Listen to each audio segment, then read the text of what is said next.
renales en sí, como tú lo has visto y lo has manifestado, no son muy frecuentes, pero sí es de vital importancia hacer un diagnóstico precoz y sobre todo hacer prevención.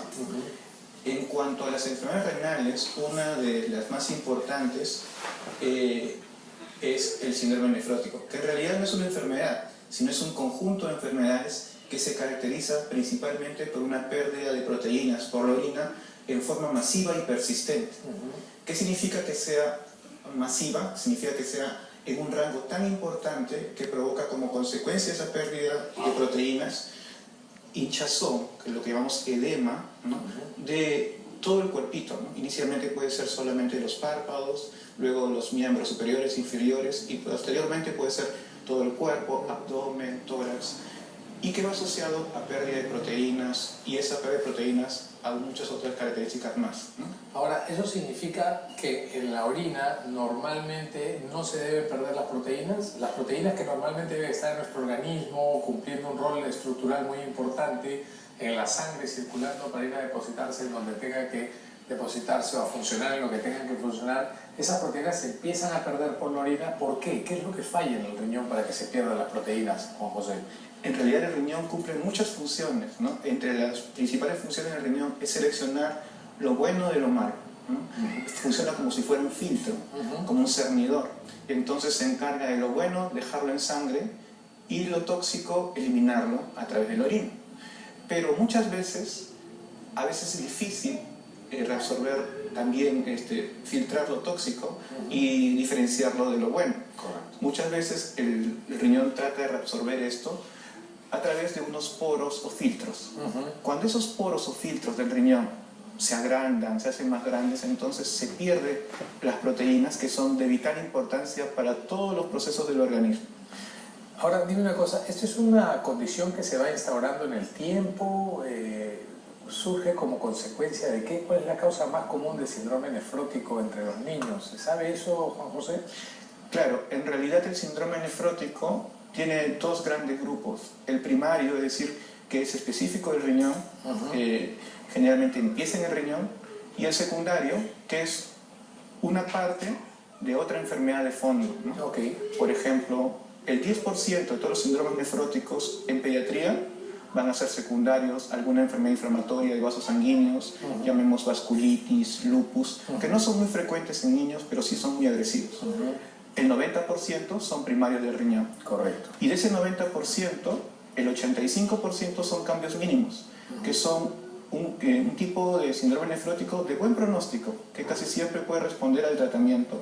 Sin embargo, estamos en la obligación de descartar las otras causas que no son tan comunes, pero que sí podrían llevar inclusive a una enfermedad renal crónica terminal si es que no se da tratamiento adecuado. ¿El síndrome nefrótico podría ser secundario a alguna infección? Claro, a veces hay infecciones, por ejemplo el citomegalovirus, otras enfermedades como la sífilis que podrían dar un síndrome nefrótico. Entonces, antes de empezar tratamiento, debemos estar seguros que no sea por una causa diferente. Está dentro de las causas que nosotros llamamos secundarias. Que son las más raras en que son las más raras. O sea, la mayoría de los síndromes nefróticos en los niños, por lo que tú acabas de mencionar, tienen buen pronóstico. Sí, es verdad. 85% de todos los primarios son cambios mínimos y esos tienen excelente pronóstico, no llevan a enfermedad renal crónica terminal. Sin embargo, lo más importante nosotros es no confiarnos que sean realmente cambios mínimos si no descartamos primero las otras causas. ¿Qué otros cambios existen en el cuerpo del niño que tiene un síndrome nefrótico? Ya dijiste que se pierden proteínas en la orina, eso significa que las proteínas en sangre deberían bajar porque se están perdiendo por la orina y por esa misma razón se hinchan. ¿Hay alguna otra característica del síndrome nefrótico que sea importante mencionar? Claro, y es muy importante esto que tú acabas de mencionar, que la pérdida de proteínas va a provocar una disminución de las proteínas en sangre. Eso ocurre con la característica del síndrome nefrótico de ser persistente. Habíamos comentado que la proteína tenía que ser masiva, pero también persistente. Hablamos de persistente cuando dura más de 4 semanas. Si yo tengo una proteinuria que es por pocos días, no va a causar una disminución de las proteínas, sobre todo la albúmina. Entonces no va a haber pérdida de proteínas importante en sangre. Pero cuando yo tengo pérdida de proteínas que duran más de 4 semanas, va a estar asociadas a otras características como por ejemplo, el aumento del colesterol en sangre. ¿Por qué aumenta el colesterol en los niños con síndrome nefrótico? Entonces, las proteínas están bien, pero ¿y las grasas por qué tienen que aumentar? ¿Y por qué el colesterol, no? Eso es bien importante tener en mente, ¿no? Que recuerden que el colesterol es una sustancia que no se puede disolver en los líquidos. Correcto. Porque es una grasa. Entonces tiene que ser llevada a través de un transportador. Las proteínas son importantes en sangre porque sirven como transportadores de un lugar a otro. Por ejemplo, nosotros sintetizamos los lípidos y los absorbemos del intestino y los tenemos que llevar al hígado y después a donde necesitemos. Bueno, las proteínas ayudan a que ese colesterol grasoso sea más fácilmente transportable en la sangre. Exacto, es como el transportador de eso para que pueda ser llevado a los otros órganos. Al no haber proteínas, el colesterol pues sube, ¿no?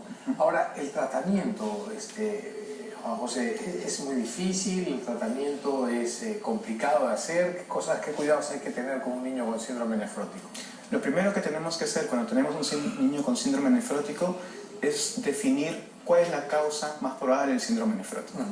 Y eso depende mucho de la edad. Correcto. El grupo etario clásico para yo definir un síndrome nefrótico primario, ¿no? Que generalmente tiene mejor pronóstico, es de 2 a 10 años. Correcto. Si yo tengo un niño que tiene más de 10 años, yo estaría pensando más en profesionalidades secundarias, lupus, vasculitis, otras cosas. Y entonces tengo que tener en mente esas cosas. Si es menor de 2 años, hay algunos síndromes nefróticos que son congénitos, que son por estructuras genéticas que son muy raros, pero generalmente es muy poco frecuente. Lo más frecuente es que ocurre entre los 2 y 10 años. Y en ese grupo, lo primero que tenemos que hacer es descartar causas secundarias, ¿no? Una vez que descartamos ese 10%, exacto, que sea el 90%. Exacto. Una vez que descartamos esas causas secundarias, tenemos que descartar que no tenga ningún foco infeccioso, porque el tratamiento, como esto es una respuesta inflamatoria muchas veces que no se conoce exactamente la causa, tenemos que usar unas sustancias que disminuyan este proceso inflamatorio. Y el más potente de esos son los corticoides. Entonces, el corticoide es un tratamiento que va a disminuir la pérdida de proteínas, porque aquí el punto no es bajarle los edemas, porque si persiste la proteinuria, la enfermedad persiste igual. Entonces necesitamos darle un tratamiento para disminuir esa inflamación. El corticoide se utiliza por bastante tiempo, el tratamiento son 12 semanas, pero para usar ese tratamiento tenemos que estar seguros de que no haya ninguna infección agregada. Claro, porque la cortisona baja las defensas, se podría generar problemas. Exacto. ¿Hay que vacunar a los niños con síndrome nefrótico también? Esto es muy importante tener en mente, ¿no? Lo ideal es que todo paciente que tenga síndrome nefrótico ya haya tenido todo su esquema de vacunación adecuada. ¿Por qué? Porque cuando usamos corticoides como la prednisona, no podemos vacunarlo contra algunas vacunas que se llaman de virus vivos. Así es. ¿Por qué? Porque esas defensas al bajar podrían hacer la enfermedad. Permitir que la vacuna active el virus y hacer la enfermedad. Entonces lo ideal es que, y esto es importante, ante cualquier importante, ¿no? Exacto, ante cualquier enfermedad que podría ocurrir, como que no podría ocurrir, siempre estar preparados con todas las vacunas al día. Correcto, eso es importante, Juan José. ¿Y el pronóstico?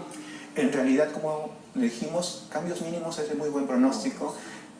Puede haber recaídas del síndrome nefrótico y en esas recaídas volver a darle tratamiento.